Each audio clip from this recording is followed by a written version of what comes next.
concrete walls. There's a place for us where we could go, where we could be alone. Between city lights, we don't have to hide. I wanna go, do you wanna follow? There's something in the air, I can't explain it, but it's there. Ain't nobody gonna find us in our secret love affair. I don't wanna have to hide no more, it shouldn't be unfair. I wanna go, and I wanna know, do you wanna follow? Baby, do you wanna follow? Come with me, do you wanna follow? Baby, can't you see that? I wanna go, and I wanna know, do you wanna follow? Baby, do you wanna follow? Come with me, do you wanna follow? Baby, can't you see that? I wanna go, and I wanna know, do you wanna follow? I can't understand why we can't hold hands, but they don't know what we have is real love. Aren't you sick and tired of having to hide? I know a place, do you wanna follow? There's something in the air, I can't explain it, but it's there. Ain't nobody gonna find us in our secret love affair. I don't wanna have to hide no more, it shouldn't be unfair. I wanna go, and I wanna know, do you wanna follow? Baby, do you wanna follow? Come with me, do you wanna follow? Baby, can't you see that? I wanna go, and I wanna know, do you wanna follow?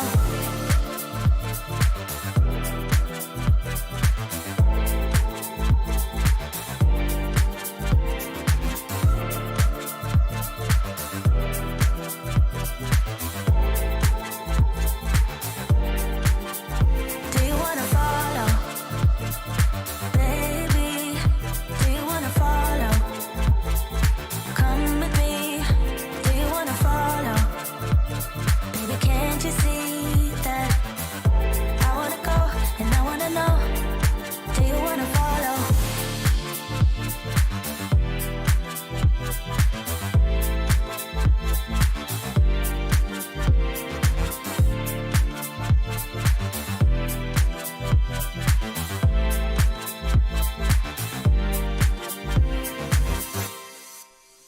What's up, you guys? Welcome to the live stream. I'm so glad you're with me here on a Sunday. Well, afternoon for me, afternoon for some of you, evening for others. It's a beautiful, beautiful day here, and couldn't be happier to be inside in a dark room.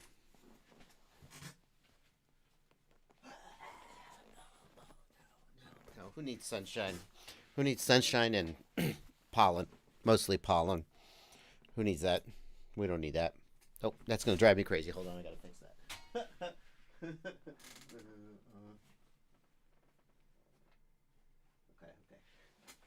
Oh, okay. I can't have that not quite overlapping. Oh, welcome, you guys. I'm glad you're with me. We're going to do some Q&A. You're going to ask some questions. I'm going to answer the questions. There we go. Oh. Look at that handsome devil. How'd I do? How'd I do this morning? The head look good? Does it look good? Hang on a second. Did I miss any spots?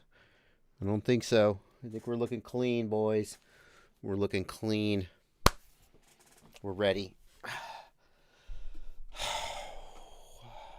Free shooting Visto. Nope, you can't have a shout out. Nope, not doing it. Can't have it.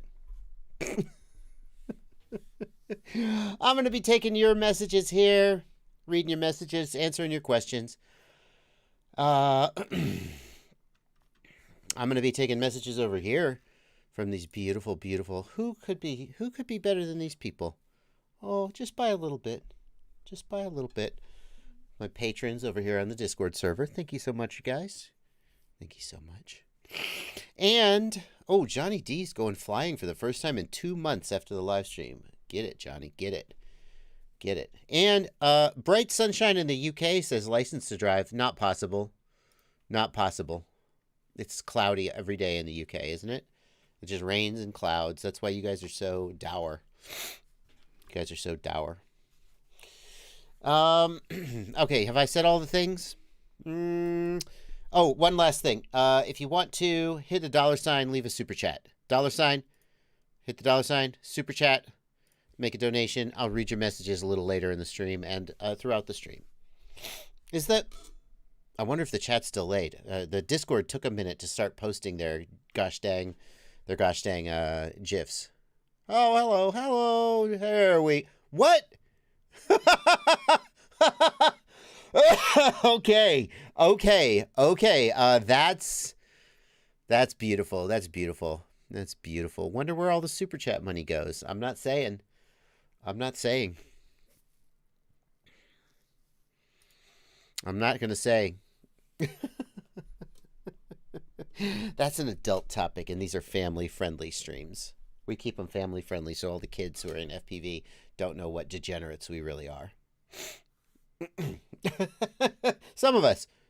Others of us are not degenerates, and for those people, it's probably better that they don't know that the rest of us are degenerates, because it would just really bother them. That's the thing. If you're a degenerate, you got to make sure that you're in the company of other degenerates before you really cut loose. Like,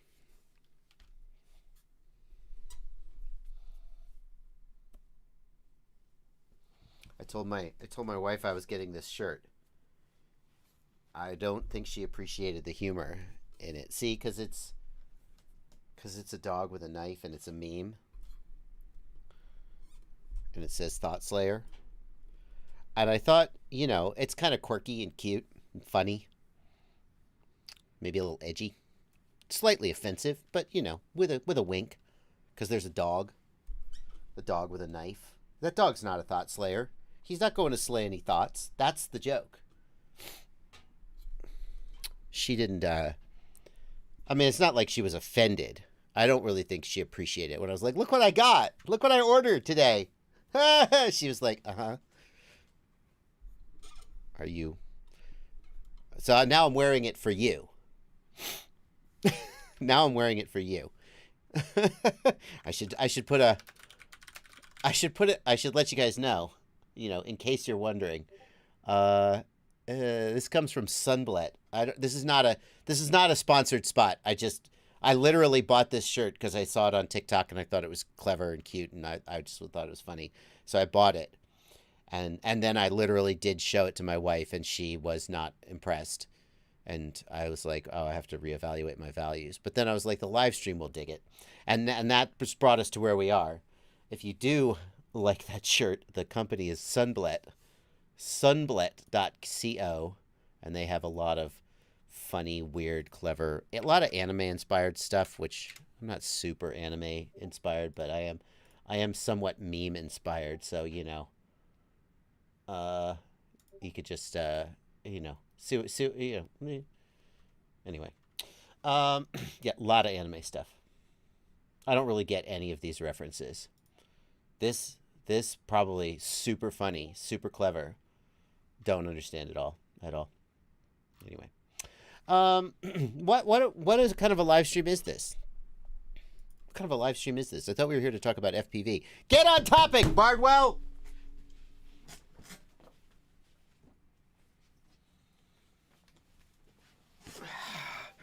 FPV, FPV, FPV, FPV, FPV, go into me. Let's just talk about FPV.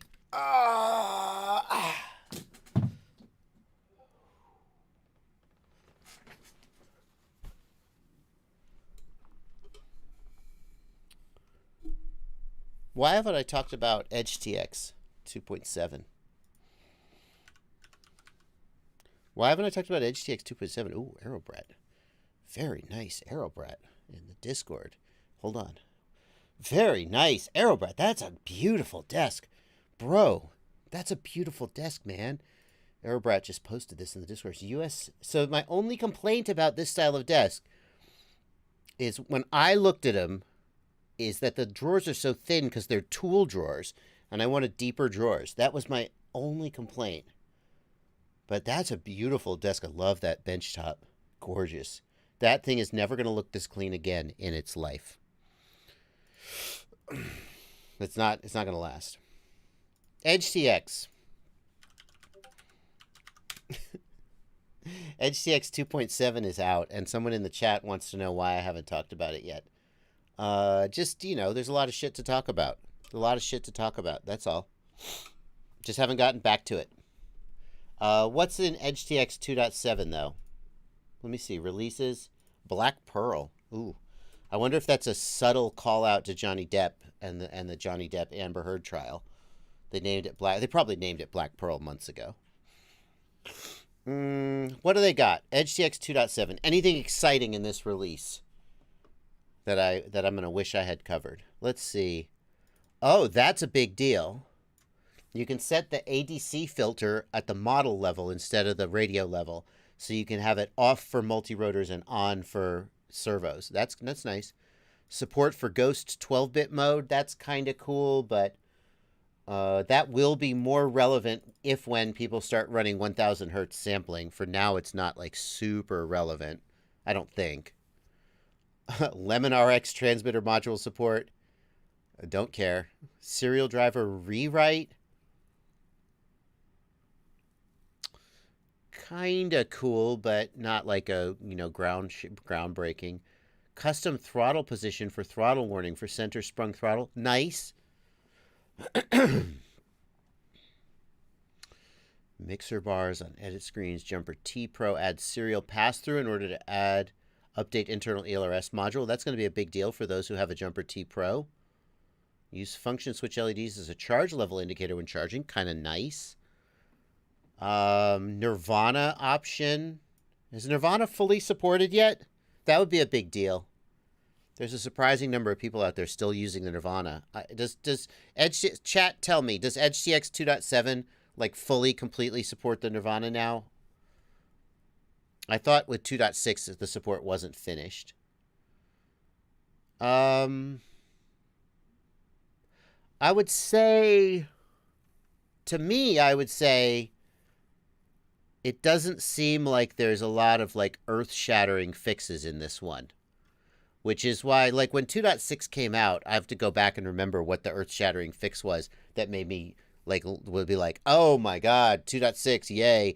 Was it the USB fix? The USB latency fix? I don't know.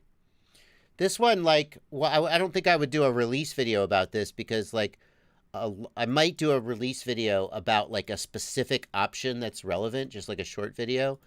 But, like, I feel like that would feel to me more like filler content for me, just based on what else I have on deck. So that's why I haven't done a release video about it. I mean, there's just too much going on in the world for me to do a release video about everything. Steve E says the Nirvana NV14 appears fully implemented. So if you do have a Nirvana and have been waiting, EdgeTX 2.7 is for you. You know, the other thing that's a big deal is that OpenTX 2.3.15 released. Wow, a version of OpenTX? For real? Hang on. Can I just go to the regular OpenTX page? Yeah. OpenTX released a new version, and there's some really good stuff in here. If for some reason you're still running OpenTX, which I don't know why you are.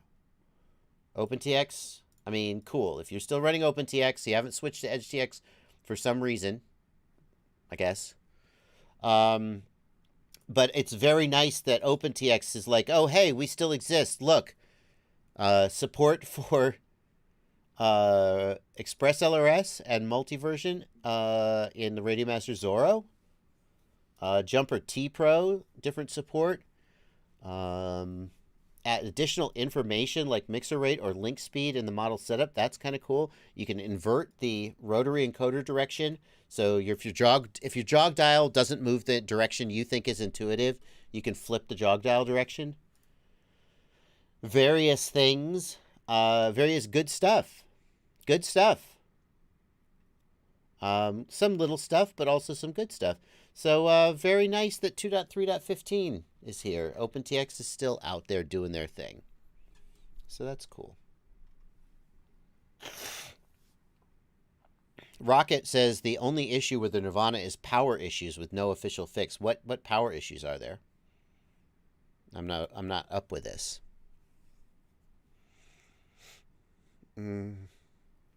Yeah. So that's the answer to that question. EdgeTX 2.3.7 is nice, but I didn't do a release video about it because it, like, to my mind, it doesn't have any like earth-shattering features that you must know about. And if I did a release video every time they updated, I would do, yeah. It's nice to know, but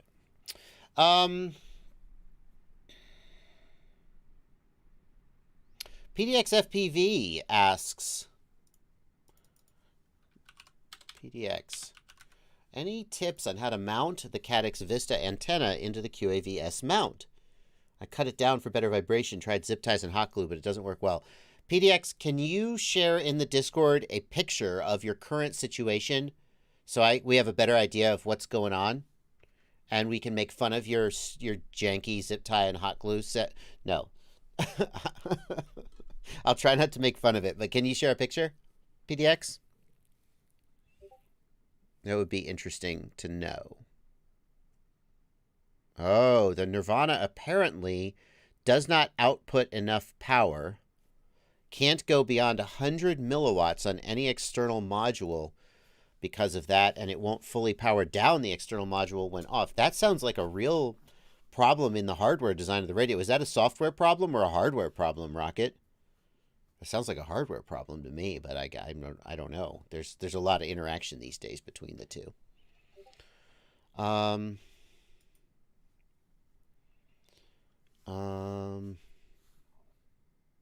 Bannister Post asks, is GetFPV the only place to source your frame or parts? No, Bannister. The other stores carry the JB QAVS and the QAVS in general.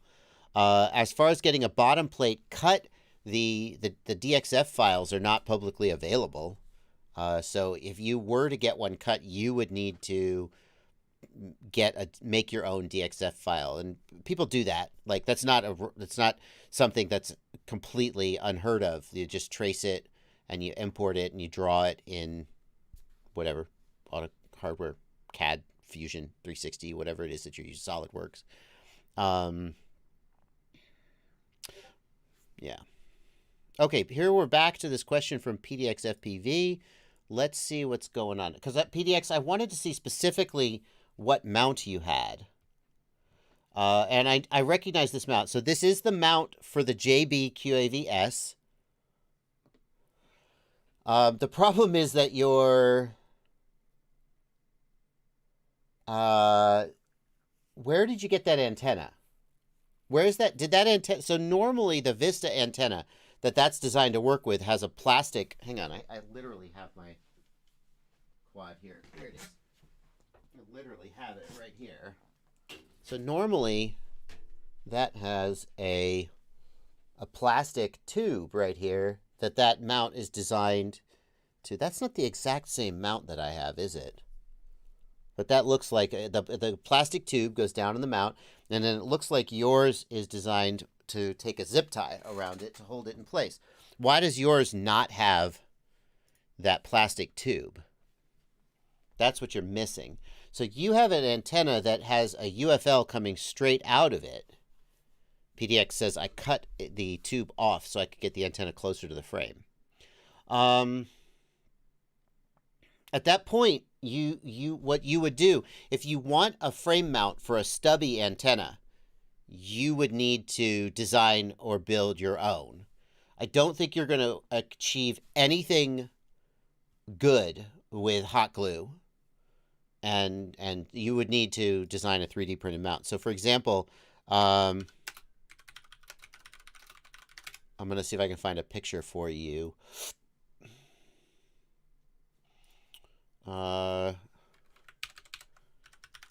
I know that 533 Switchback has a 3D printed mount for this. I just want to show you the style that I'm thinking of. Where are the 3D prints? Thingiverse. All STL mounts. There we go. Yeah, no, obviously. Why am I even in Facebook? Why is that a Facebook link? Doesn't make sense. So here we go. This is what we're talking about here. Hello? What are we doing here? So this looks like, is that a stubby axis mount? It could be. SMA, TPU fin, cam mount, UFL only. Is that it? .stl?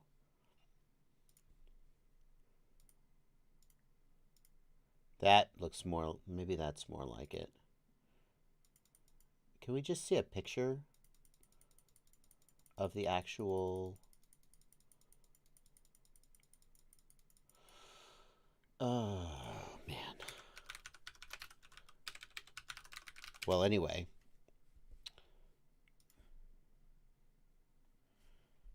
EdgeTX, that's not a bad suggestion. So, yeah, so here's, like, this is... here we go. This is what I'm looking for. Thank you. Here's an example of a stubby mount. Finally. And it just cups the antenna, right? Some of them are a little bit more, the antenna seats down in, but they basically use friction. If you are unable to do that, the suggestion that EdgeTX made is a good one. So the QAV... the QAV-S has many different 3D printed accessories for it. One of them is an SMA mount for an SMA antenna. Get a UFL to SMA pigtail, and then just screw on the SMA. You would need a different antenna. It's possible that since this is a luminaire frame, they have an axis pigtail. I'm just going to spend a few more minutes on this question because. And then I feel like we've spent a long time on this question, but I kind of want to give a good answer here. So, for example, here is a QAV-S Caddx Vista antenna mount with an SMA. It's made for an SMA, right? Will that fit an SMA? No. Damn it. That's not the right one either. Damn it. We want an SMA mount.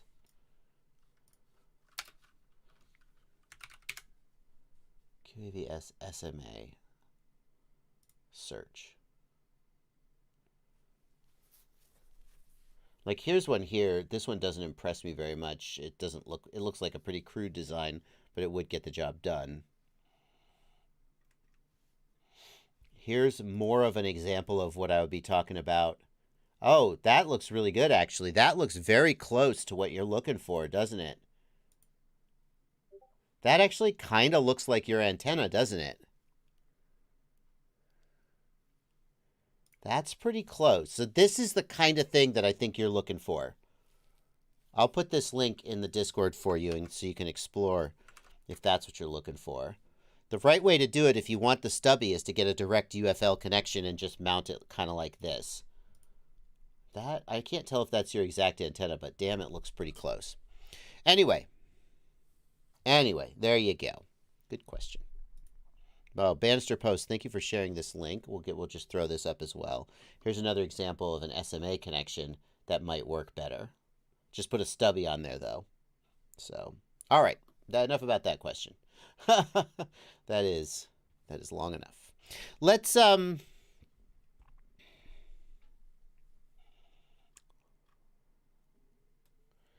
Daniel Harmon asks, any news on the air unit and the Vista being discontinued?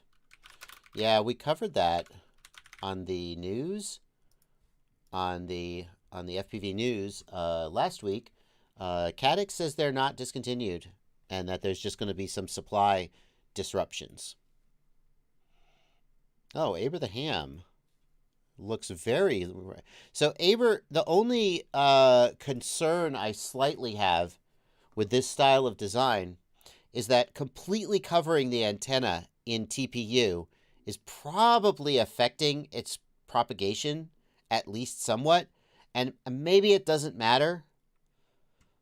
But like, if I were to design this, I would try to find the minimum amount of TPU to give me enough friction that the antenna doesn't pop out while still sort of holding it securely.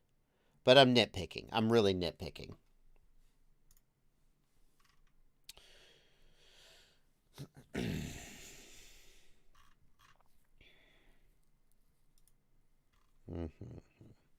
Alrighty. Let's get some super chats. We're about a half hour into the stream. I haven't read a single super chat. I'm a terrible streamer. Callie FPV, thank you for a $10 super chat. Put a brand new tracer receiver to replace one that broke in a crash. Same quad, same settings, bound, but RSSI is only 49. Okay, stop there. There's more to your question. RSSI 49 means your RSSI is not set up correctly. The most common way that you see RSSI 49 is if you have set the RSSI aux channel, but it's not actually working. Let's jump into Betaflight here. What does that mean? Okay. Let's jump into Betaflight here. Here in Betaflight, this is configurator 10.8. If you're on the older configurator, some of these options won't be where I show them. But the receiver tab, you set the RSSI channel to aux4, for example. Now, what value is aux4 at right now? 1500. That's 50%, or for some reason it always rounds down to 49%. So right now, if we go to the setup tab, look at RSSI. Oh, it's reading 50%. Make me a liar. Thank you. It's reading 50%. It's not, it's because we've set it to an aux channel that isn't actually working. Okay. And then in the receiver tab, it just reads the RSSI as 50%. It just stays there. So that's what's happening there. You've set your RSSI to an aux channel. You can't see what I'm doing here. Sorry. There we go. Oh, there we go. You've set your RSSI to an aux channel. The aux channel isn't set up correctly. What you would need to do is go into your Crossfire, assuming you're using Crossfire, and set Crossfire to output RSSI on aux4 or whatever aux channel you pick. But wait, don't do that. Because if you have Crossfire or Tracer, let me get out of the way, or Express LRS, you don't need to use the aux channel. You set that to disabled, and it reads the RSSI directly from telemetry. So that's what you should do. Okay. Now you're saying that it fail-safes 100 yards away. Now that's a different question. I mean, if you just put a new tracer receiver in and it's fail-safing 100 yards away, the very first thing I do is I would put another tracer receiver in and see if the receiver's bad. But that 49 RSSI, that just means your RSSI isn't set up right. Alrighty.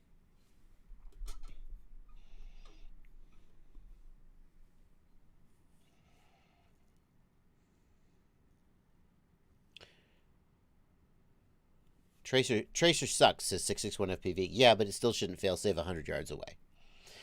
Miguel T, thank you for a $10 super chat. My jumper T-Light has sudden yaws and twitches on all quads, even on external module and on the sim. Reflashed EdgeTX, removed the internal battery, but it persists. What's wrong? What's wrong? The fact that you have yaw twitches on all quads points to your controller or your module, right? That's the common link. We have to use a very basic deductive reasoning. I think it's deductive reasoning. If all of the quads are affected, what is the common link between them? It's not that you have 7 bad receivers, right? It's that you have, what's the common link? It's the controller. I agree that the gimbals are suspicious. Jumper T-Light has always had a little bit more jitter in the gimbals than some people would like. It's usually not noticeable and it's usually flyable, but it is there. Maybe you have an edge case. One thing you can do is you can go into the radio itself and look at the channel positions in the radio. And that will show what the radio is outputting. And if they're jumping all over the place, that's why. You could go into a simulator. Is a great way to test your gimbals, because the simulator just reads the joystick input, right? And if you see those same twitches in a simulator, 100% it's the gimbals. If it is the gimbals, what can you do? I don't know. I mean, you could always replace the gimbals, but that's not going to make you real happy to have to do. You can enable the ADC filter, which is specifically designed to filter out this kind of noise, but that's unfortunate. That's a pain. That increases latency and is a pain in the ass. You could go back to Jumper and say, hey, your radio's effed up. What are you going to do about it? Joey on MP4 wants to know, would you recommend the Rotor Riot solder-free build? Yeah, absolutely. Absolutely. Absolutely. I mean, short answer, yes. If you want to pay extra for a build with no soldering, yes.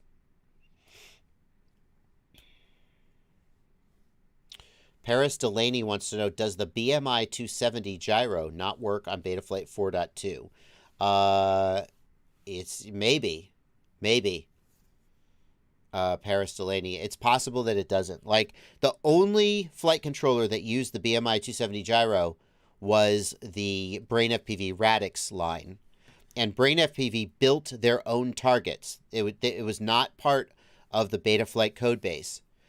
I wouldn't be surprised. Now, in Betaflight 4.3, there is support for the BMI gyro because more manufacturers are using the BMI 270 gyro because the ICM gyros and the MPU gyros are so expensive or not available. So I wouldn't be surprised to learn that Betaflight 4.2 doesn't support the BMI gyro. Genius Pig wants to know, if you were to speculate on the price of the DJI Goggles V3, what would it be? I wouldn't do that. That would be just complete out of my ass bullshit.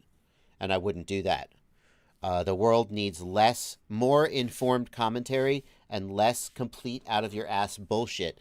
And some people are going to roll their eyes when I say that, because some people feel like some of what I do that I think is informed speculation is out of your ass bullshit. I'm willing to, agree to disagree on that. There's no basis at all for me to even speculate on the price of the DJI V3 goggles. So I'm not going to do that. Somewhere between $1 and $1 million. What kind of reasonable speculation could we make? Could we speculate that they're probably not going to be cheaper than the V2 goggles? Because in this day and age, everything is more expensive to manufacture. So today, the V2 goggles, I think, are $560. I would guess that they're not going to be less than the V2 goggles. Other than that, I would guess above $500. Other than that, who knows? Creative Solutions, Digital Marketing. Thank you for 50 HRK. I'm getting a Crossfire radio since I need the Nano module anyway. It doesn't matter if the radio is 4-in-1 or the CC2500, right? If you don't intend to use any FreeSky Futaba Spectrum receivers, then it doesn't matter. It doesn't matter.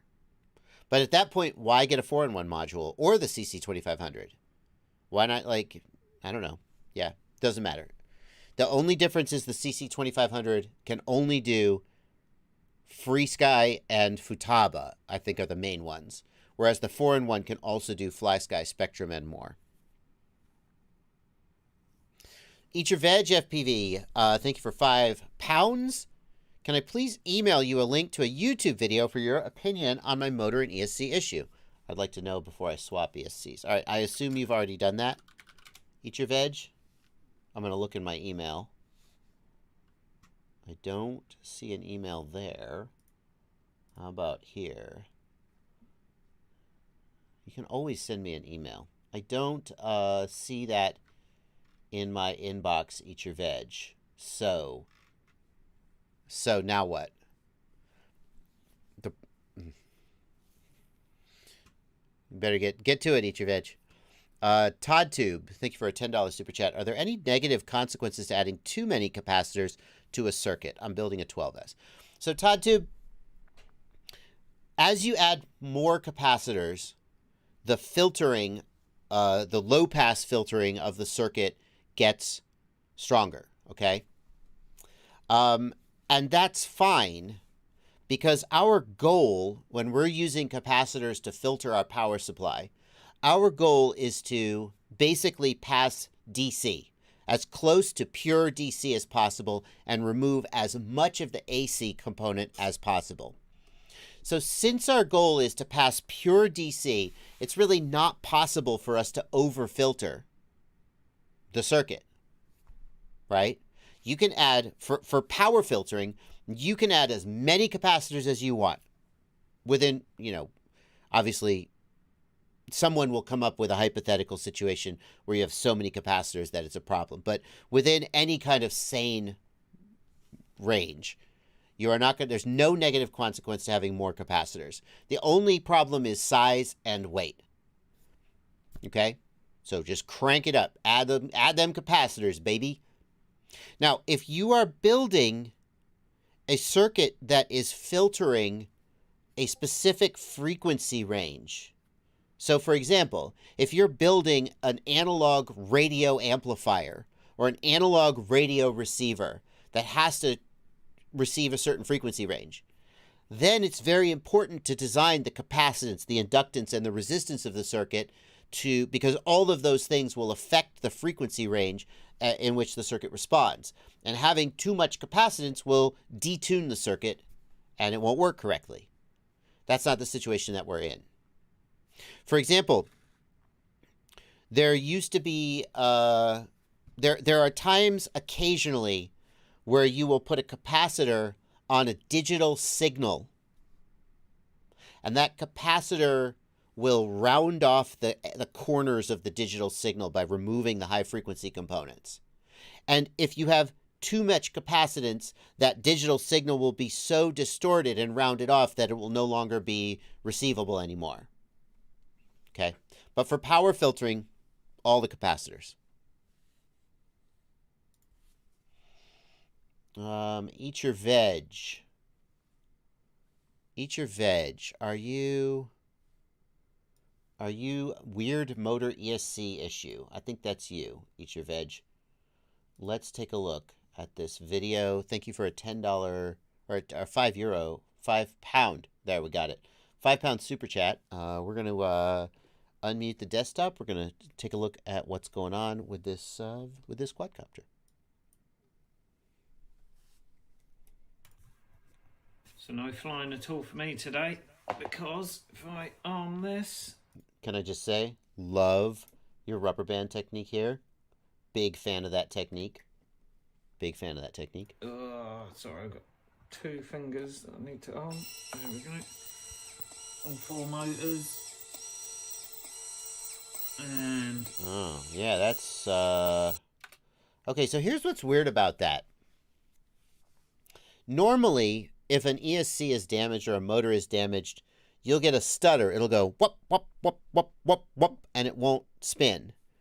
Yours, and the reason it does that is when an ESC starts a motor, the motor isn't spinning, there's no back EMF. And the ESC needs the back EMF in order to time the commutation. But since the motor isn't spinning, the ESC doesn't have any back EMF and it can't time the commutation. So what it does is it just kind of kicks the motor. Just and the motor begins to spin, and the ESC gets a little bit of back EMF, and it begins commutation. So normally when an ESC is damaged or a motor is damaged, what you see is it goes whop, whop, whop, whop. And the motor kind of kicks but doesn't begin spinning. It can't actually get to the commutation. Yours looks like it's actually getting to commutation. Your motor is actually spinning past that initial kick. I think that is toast, even if I raise the throttle. There. But I gotta say, I also agree that your ESC is toast. Sorry to say. I mean, I can't say for sure. It's always hard to know whether it's the ESC or the motor. It feels like the ESC is toast. PDX FPV said he had the same problem with a Hobbywing ESC and had to replace the ESC. It could always be the motor, but the fact that the motor is spinning as much as it is makes me really feel like it's the ESC. So, I mean, you just wanted confirmation from me. I can't be 100% sure. You can never be 100% sure, but I basically also think it's probably the ESC. Ouch. It is weird, though, that it's spinning as much as it is. There you go. Jirai Takanashi has a question. What are your thoughts about soldering a lithium-ion battery when you don't have a spot welder? I've done it. I've soldered on a lithium-ion. It's not good for it. They say it's not good. A spot welder is the right way to do it. I've done it, though. I've hand soldered a lithium-ion battery. What I would suggest you do is with a maybe a file or maybe a piece of rough sandpaper, scuff it. It'll remove oxidation, but also it'll roughen up the surface. It can be hard to get the solder to stick, and that'll help. Spot welder is really the right way to do it, but lots of people hand solder, and it's okay. You want to be quick. You don't want... Thank you, Joey Whitaker. That's a good point. You don't want to heat the battery up any more than necessary. You have to heat it up some. Yeah. It's Joseph S. You're right that it's not the best idea in the world. Lots of people do it, and if you're quick, you'll get away with it. Use flux. Use some kind of abrasion to scuff the surface. Just take a file and just kind of drag it across it and really break up the surface a little bit. Clean the surface and have a hot iron and a big tip. A big tip because it'll soak heat. And then you go. You can do it. It is a safety risk. You should be prepared for the battery to pop off. It probably won't, but you never know. And you could damage the battery as well. Continuing with the super chats. Thank you, Todd Tube. Well, we got you, Todd Tube. Thank you, Mr. RCX, for a $5 super chat. Mr. RCX, I don't see any question associated with your super chat. It's just blank. So I'm going to assume you just had a donation, but maybe you didn't realize how to type your message, in which case I'll try to keep an eye out for you, but I can't make you any promises. Try to keep an eye out for you, though. White Tiger 0802, thank you for a $4.99 super chat. Recommendation for long-range cinematic digital DJI flying. Hydrophobe? I want Crossfire or something solid for a GoPro. Lithium-ion battery? For long-range cinematic, you probably want at least a 7-inch. So I'd be looking at 7-inch. If you're trying to build your own, there's several choices. Like Project 399. Isn't there a 7-inch Super G that's supposed to be pretty good? Is it the Super G? Maybe it's not the Super G. Maybe they call it something different. No, I don't want frame kits, products. Well, what's the difference between a frame kit and a product? Super G Plus, is that the 7-inch? Yeah. So this is a pretty solid choice. It's not the only choice, but it comes to mind. Chris Rosser's AOS 7. Very good choice. Very well designed in terms of its... Chris Rosser has a 7-inch version of the AOS. Pretty good. Good resonance characteristics. Not going to have a lot of jello and stuff. At least that's the promise.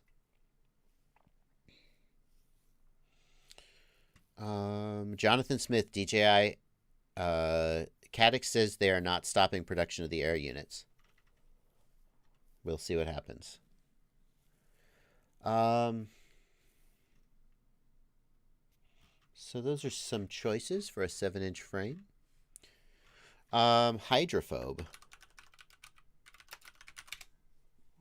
The Shendrone's hydrophobe? Can't go wrong with the Shendrone's. Why are you getting the hydrophobe, though? When you say long-range cinematic, are you going to be flying over water?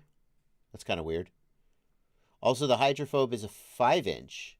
And for long-range cruising, you definitely want a 7-inch. So you would want a 7-inch, I think, for sure.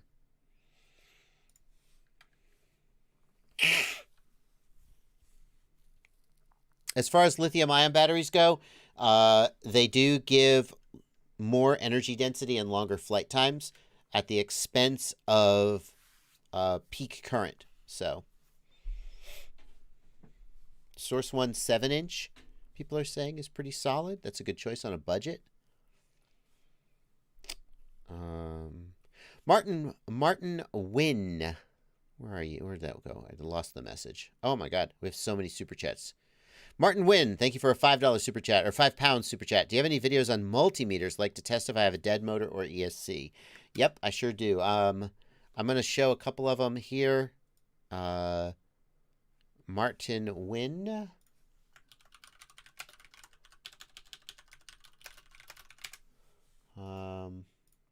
So here is a video that shows Bardwell. A method. I'm going to put this in chat. Martin Wynn. Here's a video showing how to test an ESC to find out if you have a dead FET. Let's see what else he was asking about. A dead motor.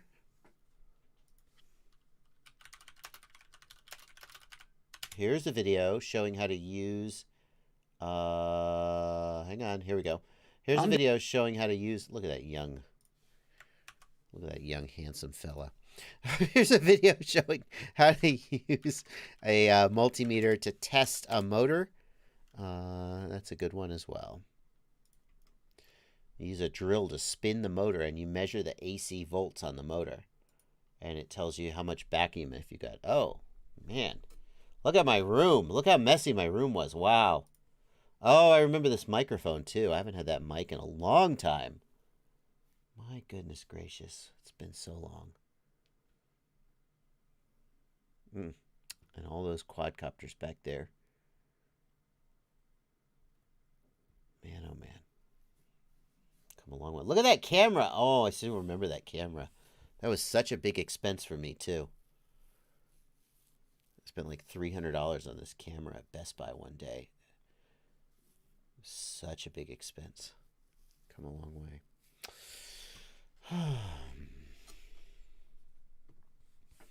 All right, Martin, hopefully that is what you were looking for.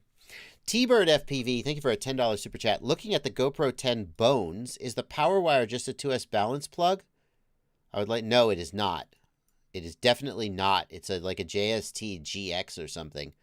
I would like to make a piece to come off a balance plug from the battery and be able to move the GoPro from quad to quad. Yeah, absolutely. So there's two things you can do. That's also what I plan to do. I'm working on my bones video. That'll be coming soon. The first thing you can do is you can get this iFlight. It's out of focus, sorry. You can get this iFlight USB power cable. You cut the USB connector off and you solder it to the bones plug. And it gives, well, here's what's weird to me. People are telling me this works. The bones is rated for 7 volts to 26 volts, I believe. This outputs 5 volts, but people are telling me it works. I haven't tested it. But they're saying that this is an option. So the other thing you can do is you can just buy a 6S balance plug and solder to the top and bottom pin, and that'll put 6S into the bones, and that's another thing you can do.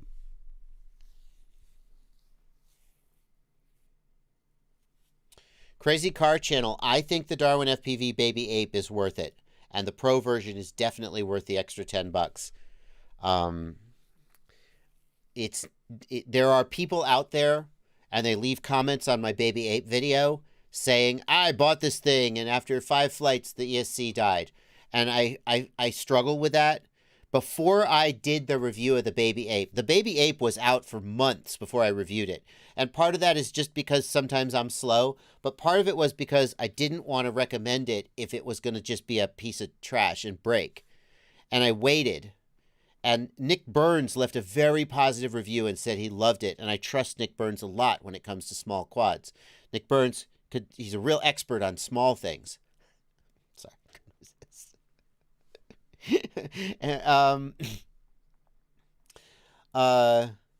So I think the Baby Ape is worth your money. What it delivers is pretty good for the price. If you buy it and then 5 batteries in, the ESC dies, you're going to wish I hadn't said that. But I think that enough people have had a good experience with it that it's as good as anything in that price range or better. And I hope that you're lucky enough to not be one of the people who gets it and it dies after five flights. So what are you going to do?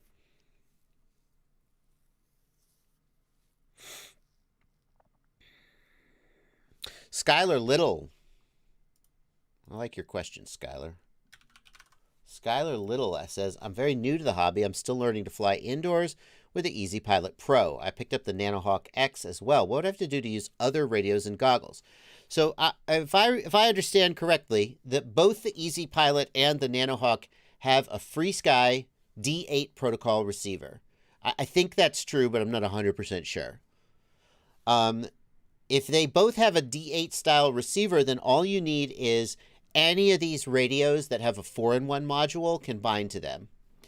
And then you would just need to set up the aux channels and so forth to match what the original receiver is doing. Genius Pig.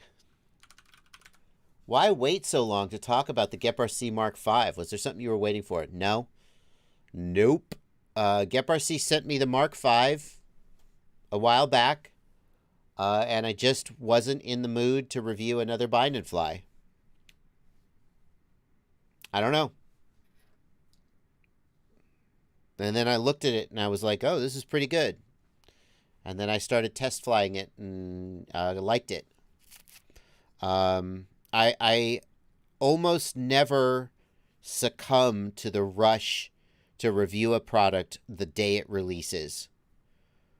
Sometimes I do. For certain products, I'm like, either I'm really excited about it or I know you guys are really excited about it. And I do that. But almost never. One of the reasons is I just don't like feeling pressured to put the video out on a certain time scale. I don't like feeling like a manufacturer is dictating my editorial calendar to me. And this is stupid. It's stupid. I would absolutely say it's a fault as a professional.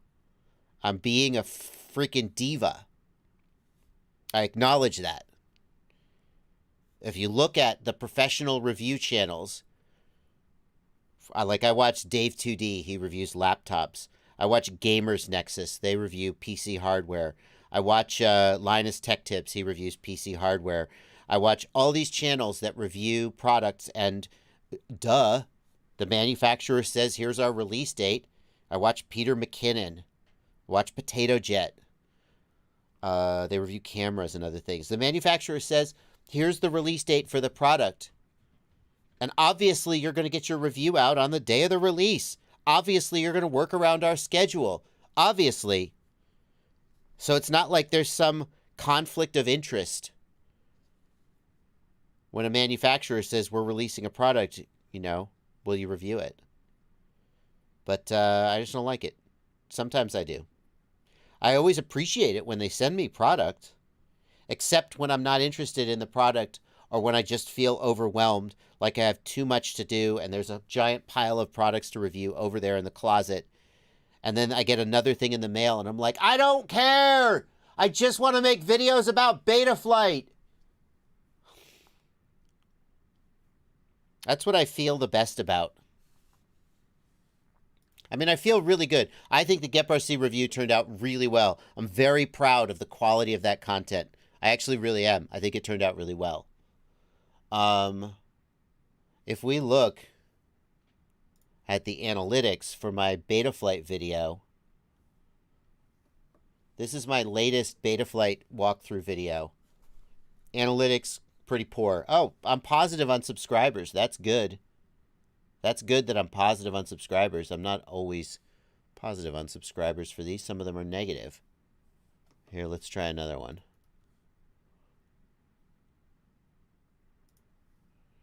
Here's the... Oh, yeah, see, here we go. -1 viewer for the power and battery tab. Very little view time. I don't care. I love this content. I feel like it is foundational content for my brand and my channel. This is what I really like to make, almost more than product reviews. So the GepRC came, and it came at a time when I was just like, I don't want to review anything right now. And I just made other videos. until eventually I got around to reviewing it, and it was really good. And it was bad for me as a channel. I'm getting fewer views on that video than I would have if I'd released it at the day of. I'm making less money in affiliates than I would have. And to be honest, although they're super cool about it, GepRC is slightly more annoyed than they would be if I had reviewed the damn thing when they first sent it to me.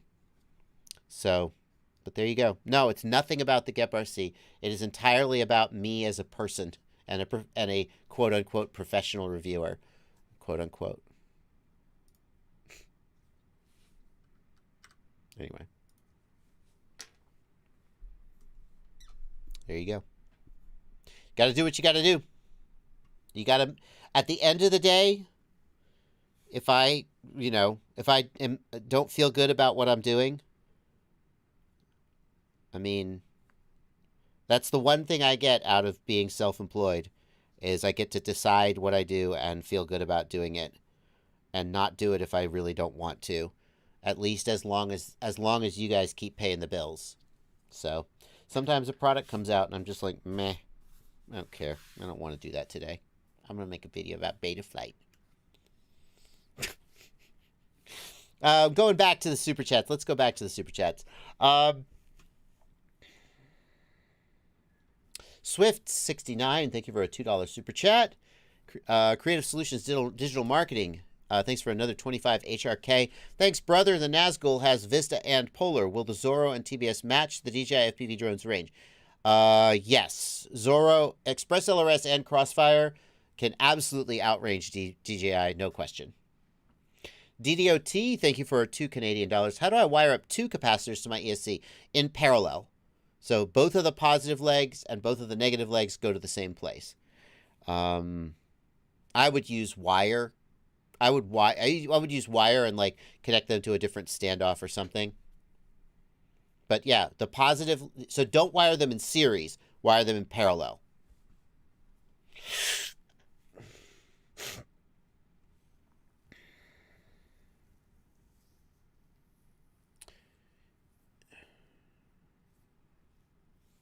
GV Pilot,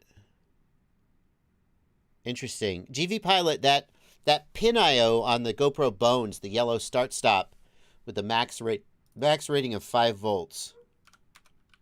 The reason it doesn't always start-stop record is probably that the pin IO is flaky and you're doing it wrong. No offense. You have to press and then release the aux mode as if you were pressing and releasing the button. If you simply flick the switch, it's as if you're holding down the button. Yeah.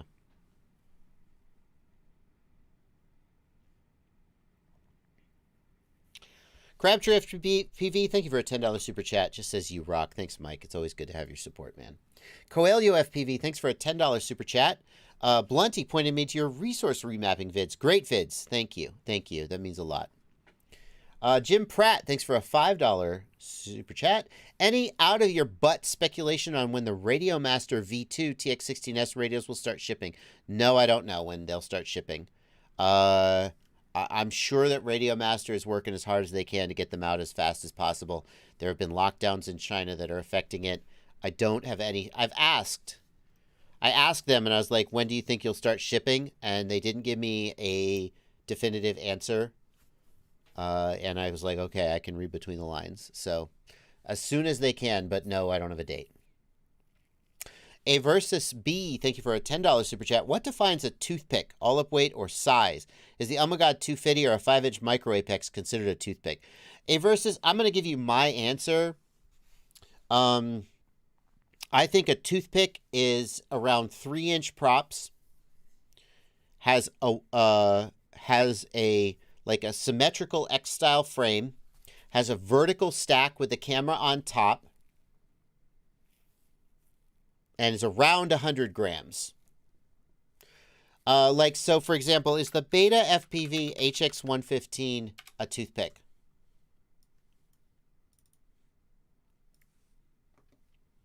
It doesn't, well, here's the HX115. Yes, that's a toothpick by my definition. It's the shape of the frame, the arm layout, the vertical stack. To me, that sort of defines it as a toothpick. Now, I think these 3S toothpicks, they come in heavier. They're heavier than 100 grams. The canonical weight for a toothpick is around 75 to 100 grams, according to our patron saint, Bob Ruge. If we look at something like the HX115LR, that's called a toothpick, but it has a more horizontal frame design with a camera out front. It's not a vertical stack. I mean, I'm not mad if you call that a toothpick, but I feel like if you're being strict, it doesn't really fit the definition. And then if we go to something like the GEP-RC Phantom 2.5, like, is this a toothpick? I wouldn't say this was a toothpick personally. To me, it deviates too far from the formula. Similar to the GEP-RC 115 LR, also deviates from the formula, but it's like 1S. And 1S toothpicks originally were 1S, although they're not today. So that's just personally where I draw the line. I would hesitate to call this a toothpick, even though in many ways it sort of fits the bill. It overlaps a lot with toothpicks. And then we've got some things that are like the Beta FPV X-Night, which, not the X-Night, I'm sorry. Yeah, the X-Night. Beta FPV X-Night 5-inch. They try to call that a toothpick. I disagree. That's just a 5-inch. They call it a 5-inch toothpick. And like, okay, I guess. Like, you see that it fits the characteristics of a toothpick. It has the X-style frame. It's ultralight, has a vertical stack. It is basically a toothpick scaled up to 5-inch. But by my opinion, by the time you're at 5-inch, it's not a toothpick anymore. That's just my, you asked me, so I'm going to tell you. That's my take. The Oh My God 250, also not a toothpick. Not a toothpick, in my opinion. Jahans White Cummings, thanks for a $5 super chat. No message from you, just a donation. Thank you very much. Andre Luis, thank you for €2 super chat. T-Motor Velox 2205, 2207.5, and Hoda F6. Any thoughts? T-Motor Velox 2207. 2207.5 is pretty close to the perfect size for a 5-inch prop. How's the price? 16 bucks? It's pretty good for 16 bucks. That's, you probably could do a lot worse for 16 bucks. Is that a Unibel? I think it's a Unibel. It looks like a Unibel. Yeah, you could do a lot worse for 16 bucks. And the Hoda F6. I'm going to have to remind... So, first of all... First of all, did I put the Hoda F6 on my website? Do you guys know about my website? The Ultimate FPV Shopping List? Yep, all my product recommendations in various categories. We actually just added a Tiny Whoop page. So if you're looking for Tiny Whoop parts, these are the ones we recommend. And by we, I mean mostly Aaron Ciotti, although I helped with some things. But mostly this is the work of Aaron Ciotti. So why am we not, linking? I should really link to him. I should really do that. Hang on.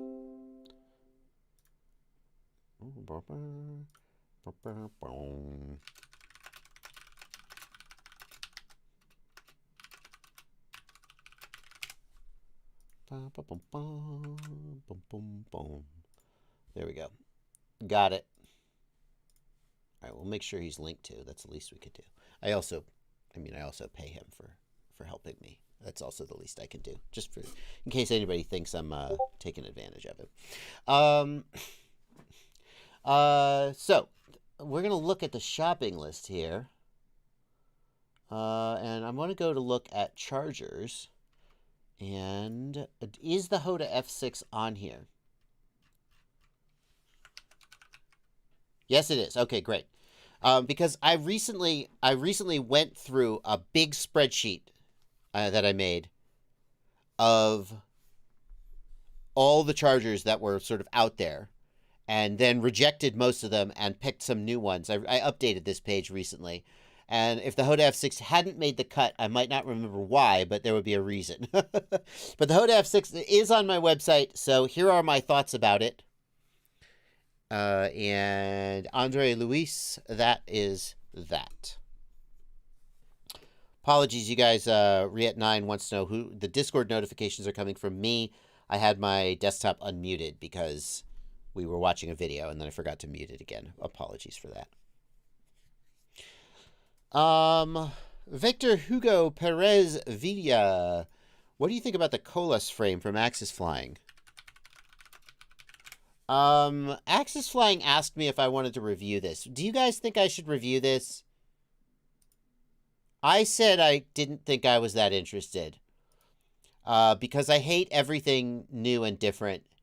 And again, that's a reflection of me as a person, not. But like, I looked at this and I was like, I mean, what problem is this solving? Okay? What problem is this solving?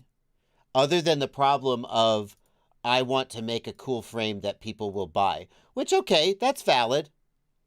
What problem is this actually solving, though? It's a folding bind and fly 6-inch long-range drone. Every time you introduce a joint like this, the quad gets weaker, okay? So this is 100% guaranteed to crash worse than a 6-inch frame with no folding arms. That's a fact. That's just a fact. So, what have we gained in exchange for reducing the durability of the frame and potentially having worse resonance characteristics? Since these spring-loaded joints, they're going to potentially be like looser than a hard screw joint. Is it going to be easier to put into a bag? Asks AVIGS, says AVIGS. I can't help but notice that all these pictures of it folded up. Oh, they do have props. They have folding props. Okay. If you were to use floppy proppies and folding props, then it would fold up pretty small. I'll give you that. Are most people running floppy proppies? I guess they're going to run floppy proppies. Floppy props, folding props. It's cute. But, like, I don't know. Like, 6-inch quads aren't that big. It's not like I'm like, man, if only my 6-inch quad was smaller, I would have it with me. I would have just, and I just am not convinced this is more than a novelty. I think that there's going to be too many trade-offs in terms of durability and resonance characteristics. But that's probably just because I'm a hater who doesn't appreciate true innovation when I see it. Look at me, still flying 5-inch freestyle quads when the whole world is moving on to Cinelifters and Cinewhoops and micros and tiny whoops, and I'm just sitting here flying 5-inch freestyle quads around my yard. It's for long range. It doesn't need to be super durable. I know what you're saying, Dingles. But you do crash long range quads.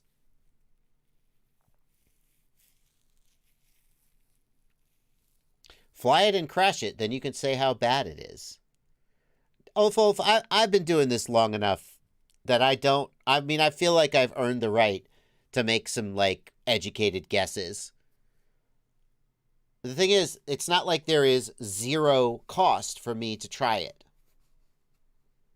If I accept it for review, now I'm committed to, like, 2 or 3 days of testing it, minimum, during which I am not doing other things. So when I look at it and I go, those joints are probably going to... They're definitely not as durable as if it was a hard-mounted arm. That's just a fact. I don't need to test fly it to know that that's true.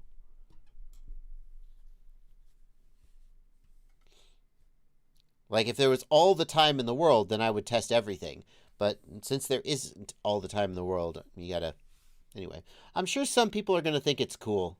It just feels to me like it's... The main problem it's solving is we want to market a cool, novel frame that stands out. And not we're solving problems for pilots. That's my opinion. Jekele, thank you for a €2 super chat. What are you hearing on the headphones? When I play a video for the chat, like that motor video, I hear that. In addition, I can flip a switch down here on my desk. It's a little difficult for you to see, but it's right down here. See where my hand is? And that lets me hear the audio that's going out to the stream. Have you noticed that I almost never, like streamers will start the stream and they'll go, hey guys, can you hear me? You notice I almost never do that? It's because I can monitor my own stream audio by flipping this switch. So if I'm like not sure that the volume is okay on a video I'm playing, I just flip over here and check it and then flip back. That's what I'm hearing on my headphones. Whatever, yeah. A Crazy Pilot asks, when are the giveaway winners announced? Which giveaway are you asking about?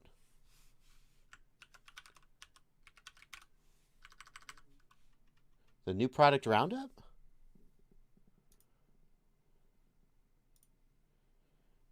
You talking about this?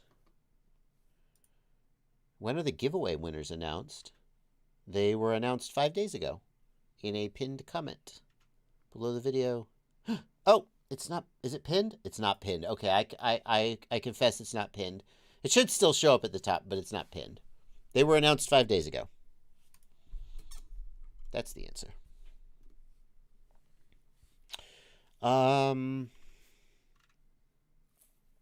Jehance White Cummings, thank you for a $5 super chat. Built an God 95 and my motors get super hot, burning hot in less than a minute. Any thoughts? Jehance, whenever I have hot motors, the first thing I do is I would test them in the motors tab, okay? When you test using the sliders in the motors tab, then the PID loop is not active. So PIDs, filters, gyro, all that stuff is off the table. If you have hot motors from the motors tab, it means your motors and your ESC are effed up. Okay? A common mistake is that your screws are too long and they're touching the windings. That'll cause them to be hot. Sometimes if you're doing something screwy with the PWM frequency in BL Heli, it'll make the motors hot. Or if your ESC is just broken. Okay, so that's the first thing. Now, chances are good that you will test from the motors tab. The motors will be cool, and that will tell you your problem is not related to your ESC, your motors, your screws, your wiring. It's related to your PIDs and your filters and the gyro. Okay? Now, the other thing it could be, by the way, I'm sorry, back up a second. The other thing it could be is you are simply overloading your motors. If the motors are simply working too hard because the quad's too heavy, then if the motors are too small and you've got giant props on them and they just don't have enough volume to handle the work that you're giving them, they'll be hot. Now, 95 millimeter quads carrying, like, those are usually a little heavy for what they're being asked to do, okay? Presumably, Tommy's 95 is well designed, though, and assuming you followed his design, presumably the motors are sized correctly for what they're being asked to do. When you say burning hot, that makes me think either you've got an ESC problem, like your motor screws are too long or something, although is that a plastic frame or a carbon frame? If it's a plastic frame, the motor screws wouldn't cause that problem. Probably. So then the thing to do is it your filters? If you arm the quad and you don't take off, but you just sort of idle the motors, and the motors sound super rough, like or that's could be, and then they're super hot even though you were just idling. That's a sign that your filters are messed up, your flight controller is getting vibration in the gyro. You moved the filter sliders too far to the right, or you crank the D gain. Sorry about that. Hit the mic. You crank the D gain too high up. The other thing you could try doing is remove as much weight as possible. Take your GoPro off.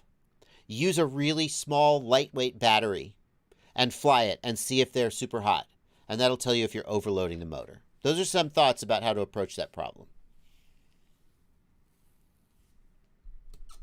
Mr. Syncopad, thank you for a €2 super chat. Black box log only shows ESC beeps and disarm. Help. Mr. Syncopad, I'm afraid that's not enough information for me to really dive in. I don't understand. You better email me and send your black box log. Blackbug Digital, thank you for 250 of this currency that I don't recognize. What currency is this? This is Philippine pesos. I'm gonna have to keep looking that up for a while. You're gonna have to just keep super chatting me until I recognize your currency. Sorry. Well, what could we do? Can I send you a link of my previous gig? Really happy FPV is being requested here in my country more than it used to be. Thanks for helping all pilots around the world. Sure, yeah, send a link in the email. Absolutely. JoshuaBardwell@gmail.com. Looney 2010, thank you for €250. Love the live streams every Sunday. Keep them coming. I certainly will. And J. Hans White Cummings, thanks for a $2 super chat. Thank you. You're the man. We are now caught up with super chats. 45 minutes later. No, Brian Lewis left another super chat. Thanks for a $5 super chat. Brian Lewis, getting into multi-GP with DJI and analog TBS modules. Spent the money on Skyo 4Xs. We're wait for new goggles. Skill, not latency, is my current limit. Brian, it's the Skyo 4Xs are great goggles, and there is a definite difference in latency between the DJI with an analog module versus a dedicated analog module. If you have as much money in your FPV budget as you want, I prefer to fly analog on dedicated analog goggles. They're smaller, they're lighter, they fit better, they have less light leak. It's just a better experience overall. But the price of the Skyo 4Xs is $500. And for a lot of people, there are other things they could spend that money on that they would get more value out of. So yeah, I'm not going to blow smoke and tell you the DJI with analog module is just as good as a dedicated analog goggle. It's not. Is it $500 worth of difference? Only you can say how much money is in your budget this month, but the difference is there. Ghost Rider, thanks for a €5 super chat. HC0 becoming open source. Your thoughts? I mean, I think that it's great for Carl to say that's his goal. I think that there are what makes an open source project powerful is the community around it. So if Carl open sources it, it remains to be seen what community will cluster around it. HC0 has a strong community. But if it seems to the community and the developers like this is a case of why do open source developers contribute so much time and effort to a project? That's a good question. Probably mental illness. I don't know. I think that they want ownership and they want to contribute and they want to see their contributions having an effect. And a lot of times that is contradictory to a company who wants to make money on the project. So there have been cases where a company open sources a commercial project, but at the end of the day, they still want to control it. And it's not always, and so then if it's open source, you can just fork it, right? And you can do your own thing. But there are various reasons why that doesn't always work. So there's two things here that need to happen for this to be meaningful. One is that Carl needs to open source it. They need to open source the hardware designs. They need to publish all the information that would be necessary for a third party to build an HC0 VTX on their own and manufacture it. Including, and this is like if you look at the Express LRS project, that is a great model for how this would work. And they need to open source the code so that developers can modify the code. And there needs to be tools and mechanisms for people to flash their own code to the system. both for the sake of development and for the sake of users who, for example, the ExpressLRS dev or some devs might fork the HD0 project, do custom code, and people can flash it on their own. So none of that is difficult or new. It's all been done, like, for example, in the ExpressLRS project. It just needs to get done. So number one, Carl needs to do that at the time that he feels it's appropriate. And then number two, the community needs to then coalesce around that and help develop it. And so that will be cool if and when that happens.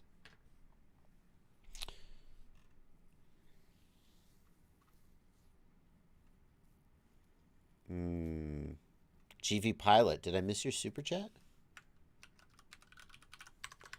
GV Pilot in the Discord says I missed his super chat. I'm sorry about that. Let me look. I didn't miss it. No, I read that. You said Blunty showed you the...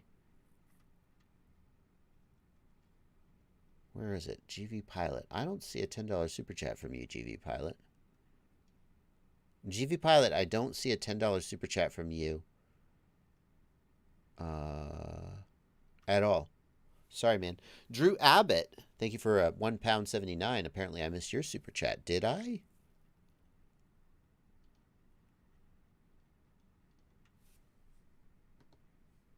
Let's see about that.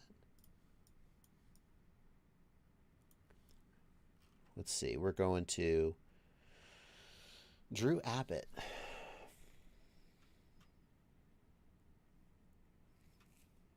Where is Drew Abbott? There we go. Oh, I did miss you.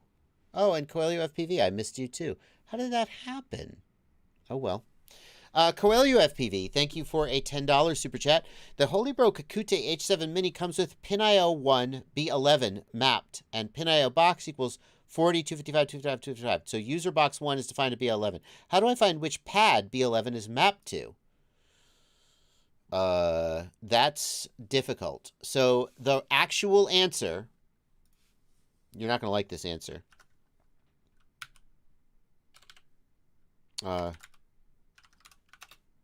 STM32H7 datasheet. The actual answer is that you look up the datasheet for the STM32H7.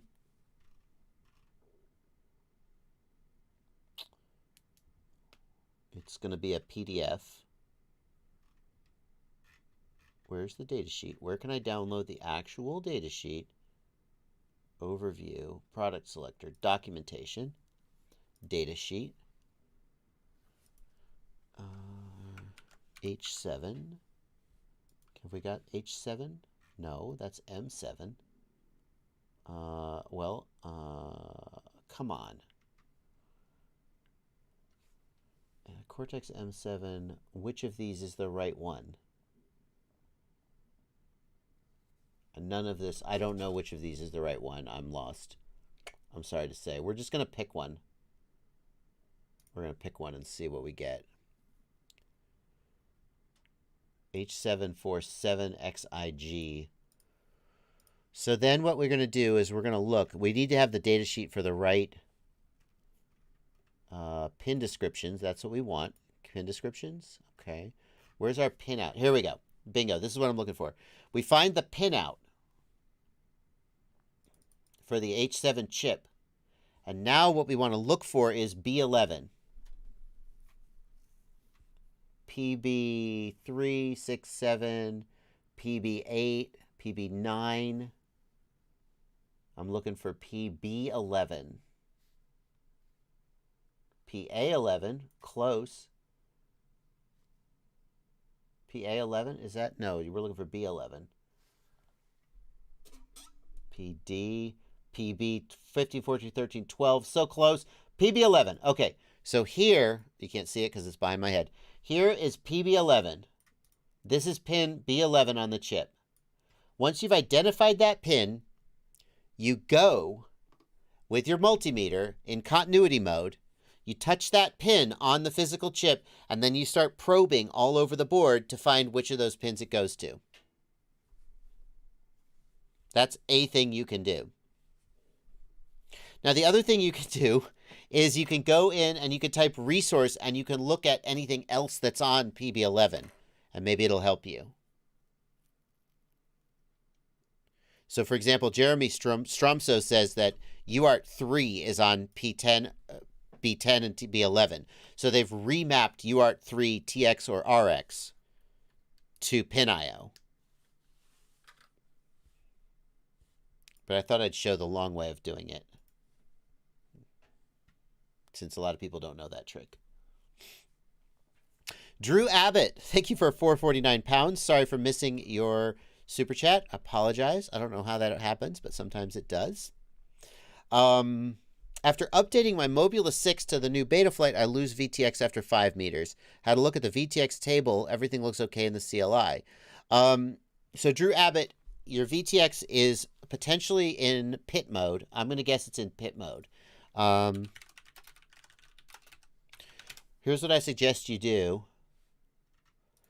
In your on-screen display, hold on, let this finish loading. Quad chips with pit mode enabled, had it disabled. What you're going to do is you're going to go into the menu and you're going to go to,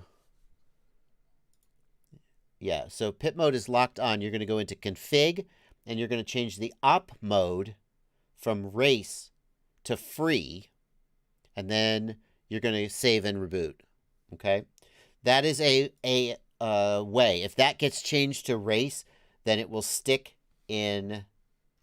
It will stick in pit mode. That could be a reason why it's stuck in pit mode. If we assume that your VTX table is correct.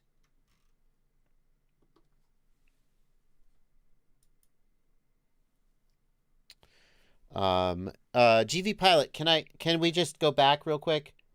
Can I just remind you, like here in the CLI, just go to the CLI and type resource. And now we're just going to look here, okay? Like, do you see here it says resource serial RX1 B07? That would be another way that you could find out what that was. See, serial RX3 B11, right? And do we have multiple things on BOO? Do you see that PinIO1 is on BOO? Well, there could be something else on BOO. We could do resource PinIO1 B11. Okay? Now it's going to tell us B11 is already assigned to serial RX3. But if I go and I type resource, do you see that serial RX3 is assigned to B11 and PinIO1 is assigned to B11? Which of those is going to take precedence? The PinIO will override the serial TX. Okay? Now the safest, probably, I'm actually not sure. The safest thing to do is to type resource serial TX3 none, so that you don't have two things competing for that same pin. But you can assign two things to the same pin, and Betaflight will decide which of those two things gets priority. So if you go through your resource list, you may see resource serial TX3 B11, and that absolutely tells you that's TX3 is the pin that's attached to. If there's only one reference to B11 in the dump, then you got to do the other thing. Or just ask Holy Bro. Maybe they'll be able to tell you.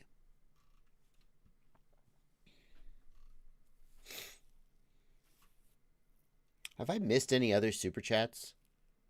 I hope not. I apologize if I did. I really try not to do that. Firecracker92, thanks for a $10 super chat. On race day quads, would you recommend the Tiny Hawk Freestyle RTF kit or the Beta FPV Cetus Pro for a first-time buyer? The Tiny Hawk Freestyle is a better quad and it's going to fly better.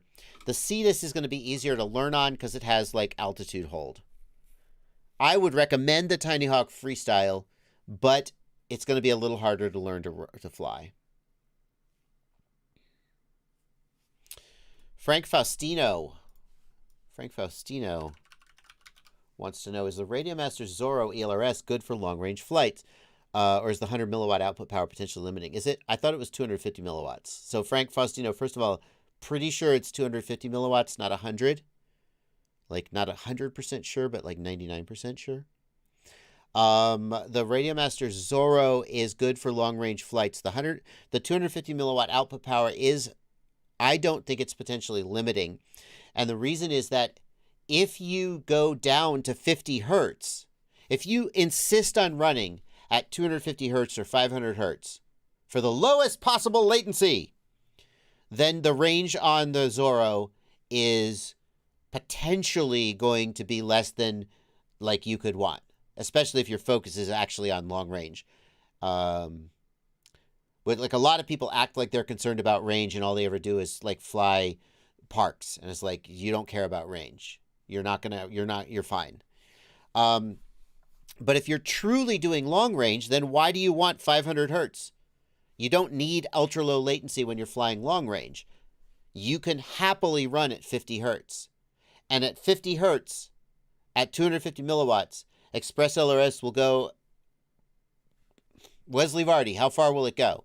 30, 40, 50 kilometers? Pretty damn far.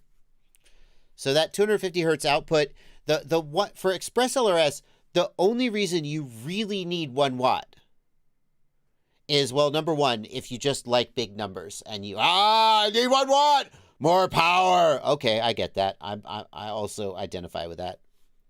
But the only reason you really need 1 watt is if you are going to be running 500 hertz because you want the lowest latency, and at the same time you need maximum penetration. So like for a bando flyer who's doing freestyle and therefore wants low latency, and you also want to be able to push through, several concrete walls, that kind of person wants 1 watt. But for long range, you just fly it at 50 hertz and you'll get a lot of range.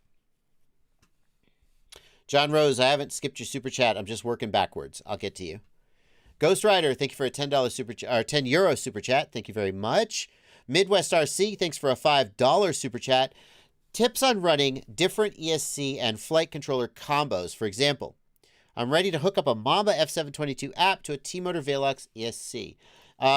So I want to refer you, Midwest RC, to this video. It is dated 2020, but don't let that fool you. I should really just take 2020 out of the... I guess it's still a 2020 update. I'm going to leave it. It's probably hurting my analytics. I should just... Yeah, I'm going to take it out. Flight controller wiring for beginners. How to make your own wiring. How to make your own flight controller. Hello? Are we typing? That's a better title. Beta flight. There we go. I'm going to refer you to this video, which shows you how to come up with Midwest RC, how to come up with your own sort of pinout diagram for the flight controller. How's the analytics on this one? As long as we're looking at analytics. That's pretty good. Oh, and look at the growth pattern. 157,000 views. Holy shit. I mean, that's over 2 years. That's over more than 2 years. Still, 157,000 views is a lot of views. Gosh dang it. That's pretty good. 700 subscribers. Respectable. That's really good. And I love the fact that look at the pattern. Normally it goes up and it levels off and it flattens out. It's like it's accelerated at certain times and then it's accelerated again. Maybe I shouldn't have changed the title. Oh well. That's exciting. That's good stuff. It feels good to know that video is helping people. So Midwest RC, that's how you should do that. That's what I would suggest. John Rose, thank you for a $2 super chat. Where do you start in a tune for throbbles? Okay, John, so the first thing we got to do is we got to define throbbles. And I don't want to sound like I'm condescending to you, But I talk to a lot of people about tuning all the time, and a lot of people don't have the same, they don't agree on what each of the things mean. So somebody will say they're having oscillations. To me, an oscillation implies a repetitive back and forth motion. And what actually is happening is they're getting nose dips. So the nose will dip, but it won't bounce back. And I don't want to like nitpick semantics, but that's not an oscillation. So we just got to agree that we're talking about the exact same thing. So here John Rose clarifies mid-throttle oscillations. Aha, that's not throbbles. So throbble, and we can actually, Mark Spatz came up with the term throbbles. So like 100% this term means what he says it means. For clarification, throbbles means that when you raise and lower the throttle, like that, the nose of the quad goes up, down, up, down, up, down, up, down. Okay? That's a throbble. So that's not what you're talking about. Mid-throttle oscillations, mid-throttle wobbles. What does that mean? Well, let's just, again, make sure we're on the same page so we can communicate accurately. Mid-throttle oscillations means that if you go to a certain throttle position, typically between about 40 and 60%, that's why they call it mid-throttle, and you stay at that position, you will see a kind of a vibration, maybe a little jello, maybe a little wobbliness, and it'll stay. It's whenever you are at that throttle position, you get this oscillation. John Rose says, I can hear the flutters in the motors when it has oscillations. So here is usually what causes that, although this can be difficult to track down. Usually what causes that is that there is a harmonic resonance in your frame that is interacting with the motors and causing a vibration, a buildup of energy at a certain frequency that then confuses, it gets in the way of the PID loop, gets in the way of the gyro doing its job, and sometimes manifests as visible artifacts in the camera, in the motion of the quad. So what can you do about it? Well, it's helpful if you have a black box log, so you can look at the actual gyro data that's coming from the gyro and see like what is, if there is a harmonic resonance, there is a characteristic thing you can look for in the black box log that tells you that that's happening. But if you don't have a black box log, and we don't have one right here to look at, so we'll just proceed. If you don't have a black box log, what can you do about mid-throttle oscillations? The first thing I like to do is change the PWM frequency in the ESC. So if you're running at 16K, go to 24K. If you're running at 24K, try going to 32K, or just change the PWM. Now, this assumes you have a BL Heli 32 ESC where it is easy to change the PWM frequency. For BL Heli S ESCs, it's not as easy to change the PWM frequency. But I would start by changing the PWM frequency. A lot of times, mid-throttle oscillation is caused by an interaction between the PWM frequency that the ESC is using to drive the motors and the harmonic resonance frequency of the frame. And when those two things sort of align, you get this happens. Make sure that you're using RPM filtering. If you're not using RPM filtering, you should be. That will often help with this problem. You can try, if you're using BL Heli 32, in BL Heli 32.9, then there's a new feature called by RPM, PWM frequency. You can try that. It sometimes helps, although sometimes people report hot motors and other problems with it. These are some things you can do to try to solve these problems.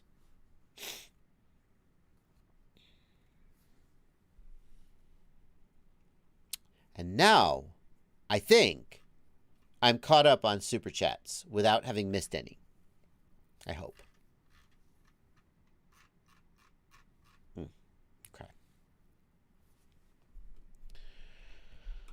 Jan Engelin wants to know, what kind of throttle curve do you use on your transmitter? I don't use a throttle curve. I use linear. If I did want a throttle curve, I'd do it in the flight controller, not the transmitter.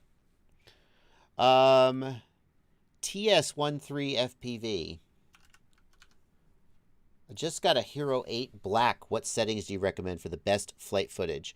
My settings for all of my GoPros pretty much are, I'm going to look them up. I have this GoPro BLE remotes, and I think it can show me. Oh, it's not going to work unless I have a actual GoPro connected, huh?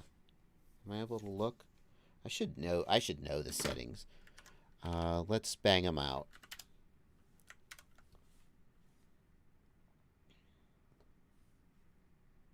No, not there. So, my GoPro settings.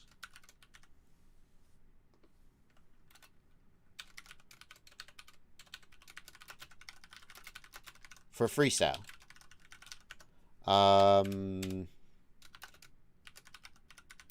ProTune on, duh. High bitrate mode, if available. That's on Hero 9 and 10, I think. I don't think the 8 had a high bitrate mode, but use the highest bitrate possible. I usually record freestyle at 2.7K 30 FPS. I think that for fast motion, the GoPro doesn't have... It uses basically... I'm not looking at the specs, so take this with a grain of salt. But my memory is that the GoPro uses basically the same bitrate for 2.7K as 4K. On the 9 and 10, this may not be true. I think it might use around 70 megabits per second for 2.7K and closer to 100 megabits per second for 4K. But the problem is fast motion, like freestyle flying, requires a high bitrate, or you just get sort of trash quality. So in my testing, at least up to the Hero 7 and the Hero 8, I haven't done this testing on the Hero 9 and 10, so grain of salt. But my testing was that 4K on the Hero 7 and 8 was pointless for freestyle because there just wasn't enough bitrate to make that resolution meaningful. It just was bad looking high 4K footage. I thought you got the best results with good looking 2.7K footage. 2.7K 30 FPS, lock ISO at 400. The reason I lock the ISO at 400 is the native ISO of the GoPro sensor, and you get, in general, you get better dynamic range from a sensor running it at its native ISO. I haven't done A/B testing to confirm this, but I'm willing to punt on it. It's going to be a little bit grainier image than ISO like 200, but it's pretty good result. Then use ND filter if necessary to adjust motion blur. Variable shutter speed, I should say auto shutter to allow auto exposure adjustment. My experience is that if you lock the shutter and the ISO, then you're guaranteed to have an overexposed or underexposed frame somewhere in your flight. If you're doing cinematic work where you have more control over the lighting, then you would lock the shutter as well. But that's not the case for freestyle. ProTune on, flat color profile, and grade in post. And when I say color grade in post, I mean my editor color grades in post. I am a pretty bad color grader. So if you're not going to grade in post, I think flat still looks pretty good. But if you're not, you just take here, basic color grade, saturation 115% to 125%, and leave as is. I mean, that looks decent in my opinion. That's not a color grade, but if you didn't want to mess with color grading. What else? Hypersmooth off, you heathens. For freestyle. Hypersmooth off for freestyle, you freaking heathens. Okay, I'm not going to die on that hill, but... What am I missing? That, I think, is it. I think that's it. What have I missed now? What's sharpness? Sharpness medium. I tried sharpness low. A lot of people say that cameras in camera sharpening is usually trash, and you should set sharpness to low and then sharpen in post. In my opinion, I just run sharpness medium because of I don't want to. I'm gonna forget to sharpen it at some point, and I don't think the default sharpness looks that bad. Sharpness low on a GoPro is extremely soft. It absolutely needs sharpening to look good, in my opinion. I tried sharpness low. The mics are set to auto. The wind setting, it's set to auto. Because I do a lot of videos where I'm talking and then I fly. And if I set it manually to if I manually lock the wind setting, then it would be messed up. Oh, good point. Thank you. I knew there was something I was missing. White balance manual set to close to right for lighting, e.g. 5500 K in outdoor sun, etc. So you absolutely should set the manual white balance. Oops, I'm covering it up. You don't want the white balance changing throughout your scene because the color grade will be much more difficult. The white balance doesn't have to be perfect. Just set it close to correct for the lighting condition, and then you can manually correct it later in post, or not. But you definitely don't want it shifting. EV comp, I'd leave it 0.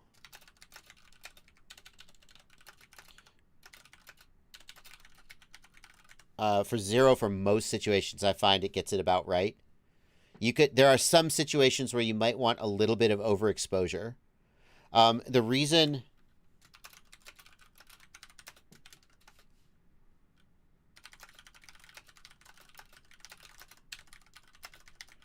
hang on. EV comp may be up to +1 for situations where you want more shadow detail at the expense of blown out highlights. That's risky, though. It's risky.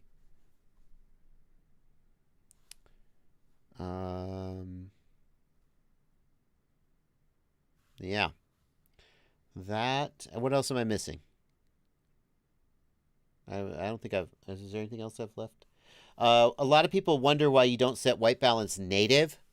White balance native, it just is trash. I don't know what it's supposed to be, but it's just trash. It's the native white balance of the sensor, but what you want is you want the camera to apply the white balance correction to the raw data coming off the sensor. Because if you do it in post, you'll get worse results. Why not use ISO 100 instead of ND filters, X2 gaming and more? I did that for a while, but my understanding, and again, I haven't done A/B testing to verify this, but I saw an expert talking, and he said that the camera will have more dynamic range, in other words, more shadow and highlight detail at its native ISO. So based on that, I'd rather run ISO 400 to get the most shadow and highlight detail. Oh, and then, then also Super View on. Super View, obviously, for freestyle, you want Super View. Why is everything else better managed in post, asks Aber the Ham. Aber, everything you can do in the camera, well, not sharpening. Most things with exposure and color are better to do in the camera, if you can. And the reason for that is the sensor gives the image process. So you've got the sensor, which is light is hitting the sensor, and the sensor is feeding image data to the image processor. And then the image processor, there is so much data coming off the sensor. If you ever actually have a camera that can record raw video, the files are enormous. There's so much data coming off the sensor that the image processor processes that data and compresses it down to something that is more manageable. So if you need to do a color correction, if you color correct the file coming here, maybe I can even demonstrate this we're going to get a little tutorial about color science. If you color correct a processed file, you get artifacts. You get bad results. Come on, Premiere. How long does it take you to start up?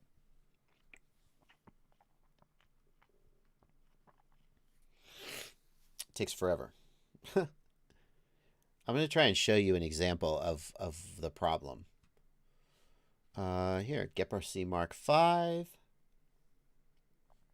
Video.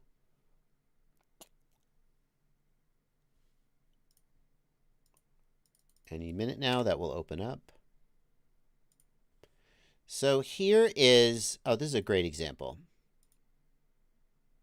So here is my, oh, way to go, Bardwell.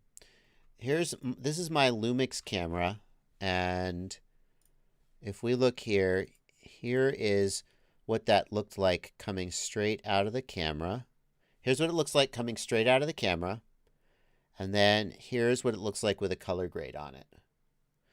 Now, if we go in here and we imagine that we were trying to make a much more extreme change, okay?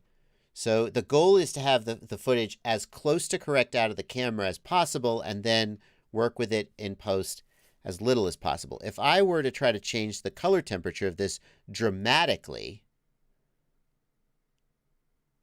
I'm going to get, like, do you see the blotchiness on my skin here? Do you see that my forehead has become blotchy? And let me try and change the exposure too. Like here, as I change the exposure, I'm getting blotchiness here in my skin. Okay? Like there's a line here across my forehead, right? This is because there's just not enough data. There's not enough color data to accurately you're losing resolution in the color space, not in the actual resolution space. Another good example, if we look at the flight data, if we look at some of the flight stuff, right? So here's a flight clip. This is actually ungraded. I put this up ungraded because I didn't want to send it back through Fabio for him to grade it. So let's not worry about that. So it is always better to do color and exposure correction in the camera because the camera has a lot more data to work with. And then when the camera gives you the finished file, any further exposure and color changes you make, you're going to be able to do a lot less with it without causing bad things to happen to the image. So there are ways to work around this. For example, pro cameras will output what's called 10-bit color. If you're outputting 10-bit color, you have a lot more latitude to screw with colors without getting these problems. But the files get a lot bigger, and pro cameras, only really pro cameras do it. GoPro doesn't do that. That's why you want to do those things in camera if at all possible. Sharpness is an exception. Sharpness, the inbuilt sharpening algorithm in most cameras is pretty bad, according to people who have opinions about such things. I personally find it acceptable and use it. And so they prefer to do their sharpening in post. All right.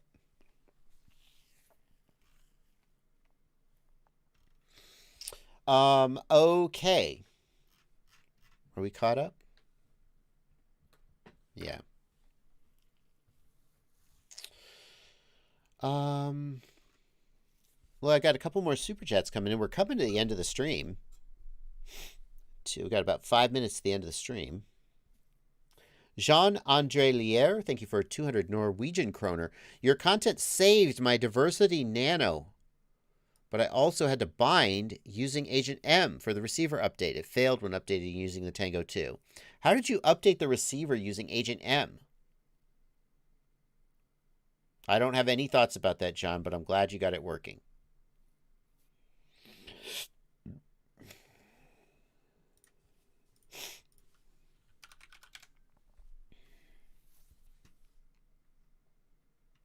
Aber, I wish I had an example of native GoPro color so I could show you the difference.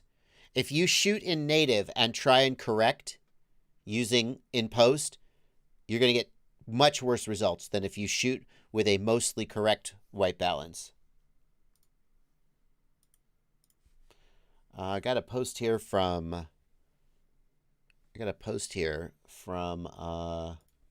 Blackbug Digital, who asked if we would show Blackbug Digital letting us know their latest job. Oh, man.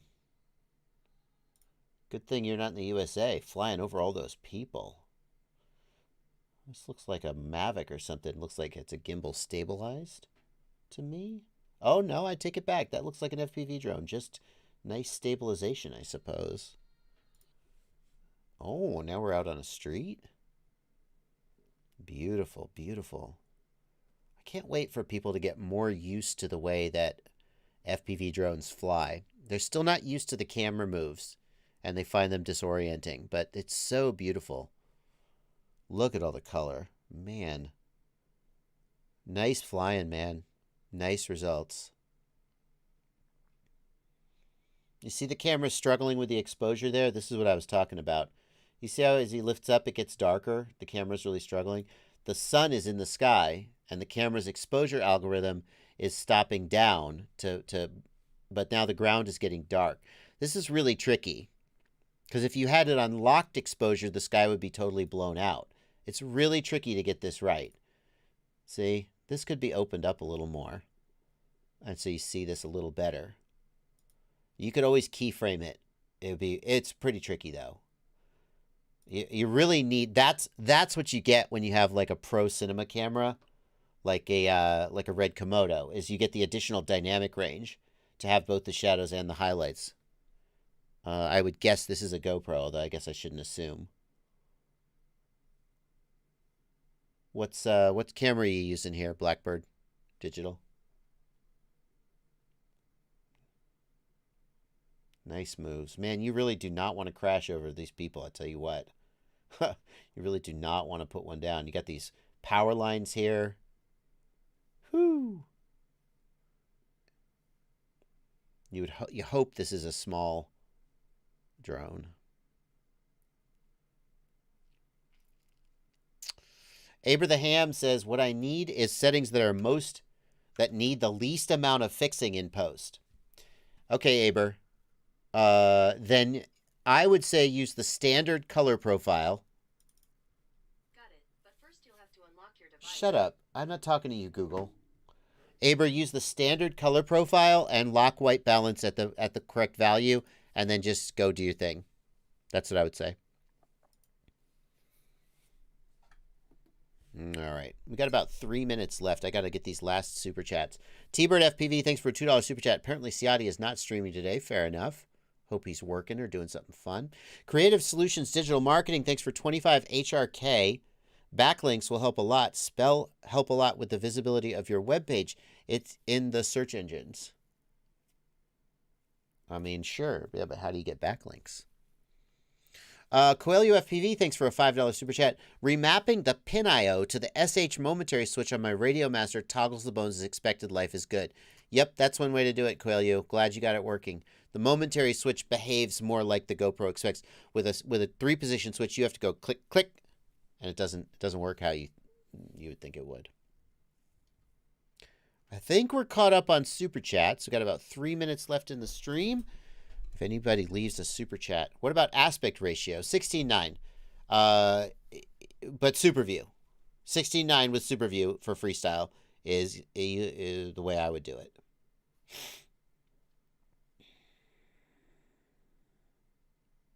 Ghost Branch FPV says I'd cap the ISO at 400, not lock it. Minimum ISO 100, max 400. Ghost Branch is an expert photographer and videographer, so I absolutely respect his advice. My experience is, if you're shooting like on a sunny day, it just stays at 100 ISO the whole time. So if you really want that improved dynamic range, you would need to lock it at 400, assuming that it's correct that there's improved dynamic range, which I guess is not true. It's not confirmed. If you locked it, I locked it 100 for a long time. I should really test it. I mean, I have a test pattern. I could test it. That'd be interesting to know. Well, Willie FPV, I'm not using Real Steady Go or stabilization for freestyle. So, all right, folks, we are going to wrap up. Since Ciati isn't streaming, Aber the Ham has suggested that I show you guys this. If you're interested in going somewhere else to stream, check out Whoop Wars Denver, which is streaming now. Only 46 people watching right now. Let's go raid them. Jesse Perkins is hosting. Some good whoop racing. Just a good time. And that's where you can head out. I am... Ghost Branch! No! Tell me it isn't true! Are you sure? Dynamic range is best at the sensor's base ISO. I agree. But it's 100? I read that it was 400, Ghost Branch. I read that it was 400. If it's 100, then I agree. Go back to 100. I wasn't able to verify it, though. So, I mean, I just want to know the truth. We should test it. We should test it with some test patterns. I would use 100 if 100 was the native ISO. 100%, I would use 100. The only time I would use like 400 is if I was doing stuff like indoor where the light was really low. It would, if you're indoors and there's really low light, I might go to 400. If 100 is the native ISO. Okay.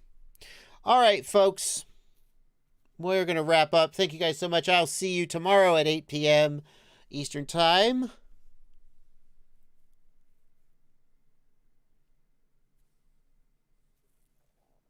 Alrighty. See you guys tomorrow and throughout the week. Thanks to everybody who showed up. Thanks to everybody who commented. Thanks to everybody who left super chats, as always. And thanks to all the patrons in the Discord. I got to get out of here. Happy flying, everybody.